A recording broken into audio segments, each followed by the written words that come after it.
ಇವತ್ತು ಪ್ರಾಥಮಿಕ ಶಾಲಾ ಶಿಕ್ಷಕರ ಕಡೆಯಿಂದ ಜನರಲ್ ಸಿಟಿ ಒಂದು ಬಿಡುಗಡೆ ಕಾರ್ಯಕ್ರಮವನ್ನು ಹಮ್ಮಿಕೊಂಡಿದ್ದೇವೆ. ಕಾರ್ಯಕ್ರಮ ಸರಳವಾಗಾದರೂ ಅರ್ಥಪೂರ್ಣವಾಗಿದೆ. ಅದರ ಸಲುವಾಗಿ ವೇದಿಕೆ ಮೇಲೆ ಆಸೀನರಾಗಿರ್ತಕ್ಕಂತಹ ಕಲ್ಲಪಲ್ಲಿ ಪ್ರಕಾಶ್ ಅವರೇ ಮತ್ತು ನಾನು ಸರ್ಕಾರಿ ನೌಕರ ಸಂಘದ ಅಧ್ಯಕ್ಷರಾಗಬೇಕಾದ್ರೆ ಕಲ್ಲಪಲ್ಲಿ ಪ್ರಕಾಶ್ ಅವರ ಸಹಕಾರ ಭಾಳ ಇತ್ತು. ಅವತ್ತು ಅವರು ಮನಸ್ಸು ಮಾಡಿ ನಮ್ಗೆ ಒಂದೊಂದು ಸ್ಥಾನವನ್ನು ಕೊಡಿಸಿದರು. ಸೊ ಅವರ ಒಂದು ಮಾತು ಹೇಳಿ ಕಳಿಸಿದರು, ನೀವು ಈ ಸಂಘದ ಒಂದು ಇದನ್ನು ಉಳಿಸ್ಬೇಕಾಗುತ್ತೆ ಸರ್, ಘನತೆ ಗೌರವನ. ಸೊ ಅವರು ಬಹುಶಃ ತಿಳ್ಕೊಂಡಿರ್ತಾರೆ ನಾನು 5 ವರ್ಷ ಇರೋದ ಸಂದರ್ಭದಲ್ಲಿ ಸರ್ಕಾರಿ ನೌಕರ ಸಂಘನ ಯಾವ ಥರ ತೊಗೊಂಡೋಗಿದ್ವಿ ಅಂತ. ಸೊ ಒಂದಿನ ಅಂದರು ಸರ್ ತುಂಬ ಚೆನ್ನಾಗಿ ತಗೊಂಡೋದ್ರಿ ಅಂತ. ಸೊ ಅವರ ಹೇಳಿದ ಮಾತನ್ನು ನಾನು 5 ವರ್ಷನೂ 6 ವರ್ಷ ಸಿಕ್ಕಿತ್ತು ನಮಗೆ, ಅದನ್ನು ಉಳಿಸ್ಕೊಂಡಿದ್ವಿ. ಅದಕ್ಕೆ ಮೊದಲು 3 ವರ್ಷ ಇತ್ತು, ಅವಾಗ ನಾನು ಆಗಿದ್ದದ್ದು, ನಾನೇ ಅವಾಗ ಕೋರ್ಟಲ್ಲಿ ಫೈಟ್ ಮಾಡಿ ಆಗಿದ್ದದ್ದು ಸಂದರ್ಭ. ಸೊ ವಿಚಾರಗಳು ಬಂದಾಗ ಕೆಲಸ ಮಾಡಬೇಕಾಗುತ್ತೆ. ಮತ್ತು ಈ ಒಂದು ವೇದಿಕೆ ಮೇಲಿರ್ತಕ್ಕಂಥ ಬೇಡ ನಾಡು ಸಮಸ್ಯೆ ಇರ್ತಕ್ಕಂಥ ಜಗನ್ನಾಥ ಸೇರಿ ಎಲ್ಲರೂ ಕೂಡ ಒಂದಿಸ್ತಾ ಬಂಧುಗಳೇ, ಮೊದಲನೇದಾಗಿ ನಾವು ಶಿಕ್ಷಕರಾಗಿರೋದ್ರಿಂದ ಶಿಕ್ಷಕರಾಗಿ ಒಳ್ಳೆಯ ಕೆಲಸ ಮಾಡಿ ಆನಂತರ ಶಿಕ್ಷಕರಿಗಾಗಿ ಇರ್ತಕ್ಕಂಥ ಸಂಘಟನೆಯಲ್ಲಿ ಉತ್ತಮವಾಗಿರ್ತಕ್ಕಂಥ ಕೆಲಸವನ್ನು ಮಾಡಬೇಕಾಗಿದೆ. ಸೊ ಅದು ಬೇಸದು. ಇತ್ತೀಚಿನ ದಿನಗಳಲ್ಲಿ ಈಗ ನಾವೆಲ್ಲ ನೋಡ್ತಾ ಇದ್ದೀವಿ, ಮೀಡಿಯಾದಲ್ಲಿ ನೋಡ್ತಾ ಇದ್ದೀವಿ, ಪತ್ರಿಕೆಗಳಲ್ಲಿ ನೋಡ್ತಾ ಇದ್ದೀವಿ, ಮೌಲ್ಯಗಳು ಒಂದು ಸ್ವಲ್ಪ ಕುಸಿತಾ ಇದೆ. ಎಲ್ಲರೂ ಕೂಡ ಭಾಳಷ್ಟು ಪ್ರಮುಖವಾಗಿರ್ತಕ್ಕಂಥ ಸಮಾಜದಲ್ಲಿ ತುಂಬ ಬೇಸ್ ಲೈನಲ್ಲಿರ್ತಕ್ಕಂಥ ಶಿಕ್ಷಣದ ಮೇಲೆ ಎಲ್ಲರೂ ಒಂದು ಕಣ್ಣು ಅಥವಾ ಎಲ್ಲರ ಒಂದು ಟಾರ್ಗೆಟು ಫೋಕಸ್ಸು ನಮ್ಮ ಮೇಲೆ ಬೀಳ್ತಾ ಇದೆ. ಹಾಗಾಗಿ ಮೊದಲನೇದಾಗಿ ಬೇರೆ ತಾಲೂಕು ಬೇರೆ ಜಿಲ್ಲೆ ನಮ್ಮ ಕತೆ ಅದು ನಮ್ಮ ಮಾತಾಡ್ತಾ ಇಲ್ಲ. ನಾನು ಮುಳಬಾಗಿಲು ತಾಲೂಕಿನವರಾಗಿರೋದ್ರಿಂದ ನೀವೆಲ್ಲ ನಮ್ಗೆ ಮುಖಪರಿಚಯಗಳಾಗಿರೋದ್ರಿಂದ ನೀವೆಲ್ಲ ನಮ್ಮ ಸಹಪಾಠಿಗಳು ಅಥವಾ ಸಹೋದ್ಯೋಗಿಗಳು ಅಥವಾ ಸ್ನೇಹಿತರಾಗಿರೋದನ್ನ ಹೇಳ್ತಾ ಇದ್ದೀನಿ. ಮೊದಲನೇದಾಗಿ ಸಮಾಜದಲ್ಲಿ ಉನ್ನತ ಸ್ಥಾನದಲ್ಲಿರ್ತಕ್ಕಂಥ ನಾವು ಆ ಉನ್ನತ ಸ್ಥಾನವನ್ನು ಹಂಗೆ ಕಾಪಾಡಿಕೊಂಡು ತದನಂತರ ಶಿಕ್ಷಕರ ಸಂಘದಲ್ಲಿ ಮತ್ತು ಬಂದು ಇಲ್ಲಿ ಒಳ್ಳೆಯ ಸಂಘಟಕರಾಗಿ ಒಳ್ಳೆಯ ಸೇವೆ ಮಾಡ್ತಾರೆ ಭಾಳ ಉತ್ತಮ ಅಂತ ನನ್ನ ಒಂದು ಅನಿಸಿಕೆ.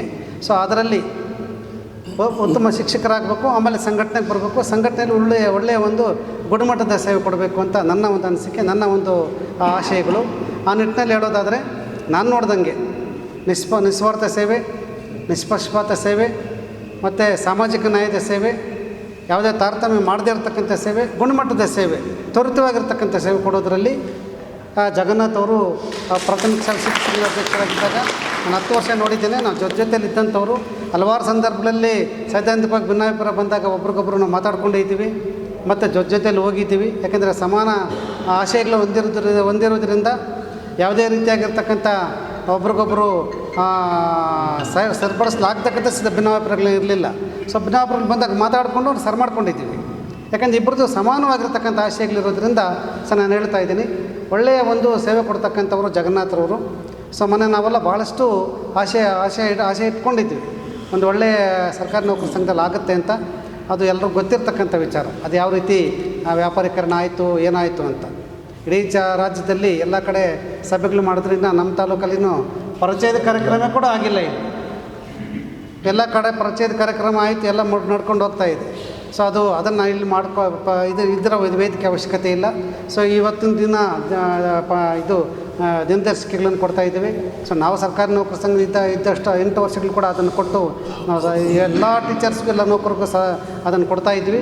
ಜಗನ್ನಾಥ್ ಅವರು ಬಂದ 10 ವರ್ಷ ಅಥವಾ 12 ವರ್ಷ ಅದನ್ನು ಕಂಟಿನ್ಯೂಸ್ ಆಗಿ ಮಾಡ್ಕೊಂಡು ಬರ್ತಾನೇ ಇದ್ದಾರೆ. ಸೊ ಈ ನಿಟ್ಟಿನಲ್ಲಿ ಈ ದಿವಸ ದಿನದರ್ಶಿಗಳನ್ನು ಕೊಟ್ಟು ಪ್ರಾಥಮಿಕ ಶಾಲಾ ಶಿಕ್ಷಕ ಸಂಘದವರಿಗೆ ಒಂದಷ್ಟು ಅವ್ರಿಗೆ ಇದು ಮಾಡಬೇಕು ಅಂತಕ್ಕಂಥ ನಿಟ್ಟಿನಲ್ಲಿ ಒಂದು ಕಾರ್ಯಕ್ರಮ ಇಟ್ಕೊಂಡಿದ್ದಾರೆ. ಭಾಳ ಸಂತೋಷ. ಅವರ ಸೇವೆ ಹಂಗೆ ಮುಂದುವರಿಬೇಕು. ನಾವು ಹೇಳಿದ್ದೀವಿ, ನೀವು ಇರಲಿ, ಇನ್ನು ಸರ್ವೀಸು 4 ವರ್ಷ 3 ವರ್ಷ 5 ವರ್ಷ ಇರ್ಬೋದು. ಇನ್ನು ಮುಂದಿನ ದಿನಗಳಲ್ಲಿ ಒಳ್ಳೆಯ ಒಂದು ಗುಣಮಟ್ಟದ ಸಂಘಟನೆ, ಒಳ್ಳೆಯ ಒಂದು ಆಶಯಗಳಿರ್ತಕ್ಕಂಥ ಒಂದು ಸಂಘಟನೆಯನ್ನು ಮಾಡಿ ಅದಕ್ಕೊಂದು ಒಳ್ಳೆಯ ಬೇಸ್ ಲೈನ್ ಮಾಡಿ ಅದಕ್ಕೊಂದು ಬುನಾದಿ ಹಾಕಿ ಮುಂದಿನ ದಿನಗಳಲ್ಲಿ ಅವ್ರನ್ನ ಬಿಟ್ಟರೆ ಒಳ್ಳೆಯದು. ಬಿಡೋದಾದರೆ ನಾವು ನಿಮ್ಮ ಜೊತೆ ಇರ್ತೀವಿ ಅಂತ ನಾವು ಜಗನ್ನಾಥ್ ಅವ್ರಿಗೆ ಹೇಳಿದ್ದೀವಿ. ಸೊ ಅದೇ ನಿಟ್ಟಿನಲ್ಲಿ ಮುಂದಿನ ದಿನಗಳಲ್ಲೂ ಅಷ್ಟೇ ಏನು ಜಗನ್ನಾಥ್ ಅವರು ಮತ್ತು ಇಲ್ಲಿರ್ತಕ್ಕಂಥ ತಂಡದವರು ನೀವು ತಗೊಳ್ತಕ್ಕಂಥ ನಿರ್ಣಯಗಳಿಗೆ, ನಿಮ್ಮ ಒಂದು ಮಾಡ್ತಕ್ಕಂಥ ಒಳ್ಳೆಯ ಸಂಘಕ್ಕೆ, ಒಳ್ಳೆಯ ಸೇವೆಗೆ ನಾವು ಸದಾ ನಿಮ್ಮ ಜೊತೆ ಬರ್ತೀವಿ ಅಂತ ಹೇಳ್ತಾ ನಾನು ಮಾತಾಡಿ ಮುಗಿಸ್ತಾ ಇದ್ದೀನಿ. ನಮಸ್ಕಾರ. ತಿಂಗಳು 2025 ಜನವರಿಯಲ್ಲಿ ತಾಲೂಕು ಮಟ್ಟದ ತಾಲೂಕು ಕನ್ನಡ ಸಾಹಿತ್ಯ ಸಮ್ಮೇಳನವನ್ನು ಆಯೋಜನೆ ಮಾಡಬೇಕು ಅಂತೇಳಿ ಈಗಾಗಲೇ ಸಾಹಿತ್ಯ ಪರಿಷತ್ತಿನ ನಿರ್ದೇಶನ ಬಂದಿದೆ. ಆ ನಿಟ್ಟಿನಲ್ಲಿ ಈಗಾಗಲೇ ನಂಗ್ಲಿಯಲ್ಲಿ ಒಂದು ಪೂರ್ವಭಾವಿ ಸಭೆ ಆಗಿದೆ. ಶನಿವಾರ ಪೂರ್ವಭಾವಿ ಸಭೆ ನಿಗದಿಯಾಗಿದೆ 2ನೇದು. ಅದಕ್ಕೆ ಜಿಲ್ಲಾ ಮಟ್ಟದ ಪದಾಧಿಕಾರಿಗಳು ಬರ್ತಾರೆ, ತಾಲೂಕು ಮಟ್ಟದವರು ಇರ್ತೀವಿ. ನಂಗ್ಲಿಯಲ್ಲಿ ಶನಿವಾರ 28ನೇ ತಾರೀಕು ವರಸಿದ್ಧಿ ವಿನಾಯಕ ಪ್ರೌಢಶಾಲೆಯಲ್ಲಿ 2ನೇ ಹಂತದ ಪೂರ್ವ ಸಿದ್ಧತಾ ಸಭೆ ಇದೆ. ಅದಕ್ಕೆಲ್ಲರೂ ತಾವೆಲ್ಲರೂ ಕೂಡ ಸಾಹಿತ್ಯ ಪರಿಷತ್ತಿನ ಸಹಭಾಗಿಗಳು ಸದಸ್ಯರುಗಳಿರ್ತೀರ. ಸೊ ತಾವೆಲ್ಲರೂ ಕೂಡ ತಮ್ಮಲ್ಲಿ ಕಳಕಳಿ ಮನವಿ ಮಾಡ್ತಾಯಿದ್ದೀನಿ, ಸಭೆಗೂ ಭಾಗವಹಿಸಬೇಕು, ತಾಲೂಕು ಮಟ್ಟದ ಸಮ್ಮೇಳನದಲ್ಲೂ ತಮ್ಮ ಒಂದು ಕಾಯವಾಚ ಮನಸ್ಸು ಭಾಗವಹಿಸಿ ಸಮ್ಮೇಳನವನ್ನು ಯಶಸ್ವಿ ಮಾಡಬೇಕು ಅಂತೇಳಿ ನಿಮ್ಮನ್ನು ಸೇರಿಸಿ ವೇದಿಕೆ ಮೇಲೆ ಎಲ್ಲರೂ ಕೂಡ ನಾನು ಮನವಿ ಮಾಡ್ತಾಯಿದ್ದೀನಿ. ಸೊ ಎಲ್ರಿಗೂ ಹೇಳಿದ್ದೀನಿ, ಸಾರ್ಗೊಬ್ರಿಗೆ ಹೇಳಬೇಕು, ನಾನು ಮತ್ತು ಜಗನ್ನಾಥ್ಗೆ ಹೇಳಿದ್ದೀನಿ, ಸಾರ್ಗೆ ಅವ್ರಿಗೆ ಮತ್ತು ಮನೆಗೆ ಹೋಗಿ ಹೇಳೋಣ ಅಥವಾ ಮಾತು ಮಾಡೋಣ ಅಂತ ಇಟ್ಕೊಂಡಿದ್ದೀನಿ. ಸೊ ಇವ್ರಿಗೆ 28ನೇ ತಾರೀಕು ಸಾರ್ ಕೂಡ ಒಂದು ಸಭೆಗೆ ಭಾಗವಹಿಸಬೇಕು. 2 ಗಂಟೆಗೆ ವರಸಿದ್ಧಿ ವಿನಾಯಕ ಪ್ರೌಢಶಾಲೆಯಲ್ಲಿ ಕಾರ್ಯಕ್ರಮ ಇದೆ, ಬಂದು ಭಾಗವಹಿಸಿ ನಮಗೆ ಒಂದು ಮಾರ್ಗದರ್ಶನ ಮಾಡಿ ಮುಳಬಾಗಿಲು ತಾಲೂಕಿನಲ್ಲಿ ಗಡಿ ಪ್ರದೇಶದಲ್ಲಿ ಸಾಹಿತ್ಯ ಸಮ್ಮೇಳನವನ್ನು ಕನ್ನಡ ಸಾಹಿತ್ಯ ಸಮ್ಮೇಳನ ಯಶಸ್ವಿ ಮಾಡಿಕೊಡೋಕ್ಕೆ ನಿಮ್ಮೆಲ್ಲರ ಒಂದು ಸಹಕಾರ ನಾನು ಈ ಸಂದರ್ಭದಲ್ಲಿ ಬಯಸಲಿಕ್ಕೆ ಬಯಸ್ತಾ ಇದ್ದೀನಿ. ನಮಸ್ಕಾರ.